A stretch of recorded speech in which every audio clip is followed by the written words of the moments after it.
A homemade chicken wire backstop, a Civil War era bat, and an old-time ball. All things unusual in 2019. Not for this group of baseball fanatics who play the game the vintage way.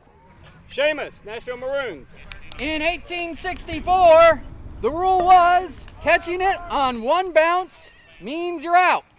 Rules are important when preserving America's pastime. No sliding. There's no gloves. No spitting, no swearing. And these guys are restoring baseball to its purest form. What's vintage baseball?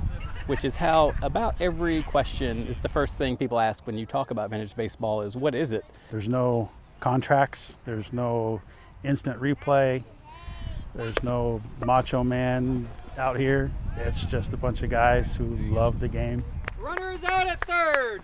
3 hands are dead. The Tennessee Association of Vintage Baseball transports players and fans to how the game was played during the Civil War, using the rules, customs, and equipment from 1864. So like Field of Dreams, you walk past the benches, we're not allowed to have plastic or anything that's not period appropriate, basically. We can't run through the bag and we can't slide at a base. That was not considered a gentleman move. One of the things about not playing with a glove is that you're not limited to catching with your natural hand that you normally catch with. You've got to learn to be that you can reach out and play with one hand or the other. Out on the mound, 3 hands.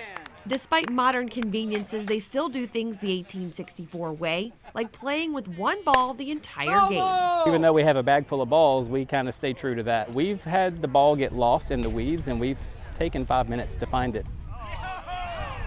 We basically call our own outs, and when we're safe, we hold each other accountable, to be honest, and that's what's really awesome about our league.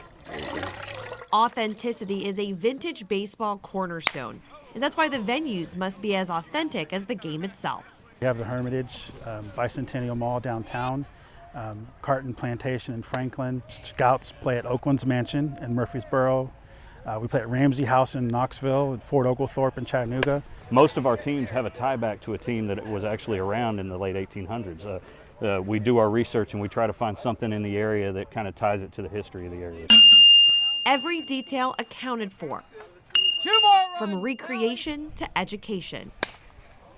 Every effort to bring America's pastime to the present. We want to make sure that we kind of send you back in time.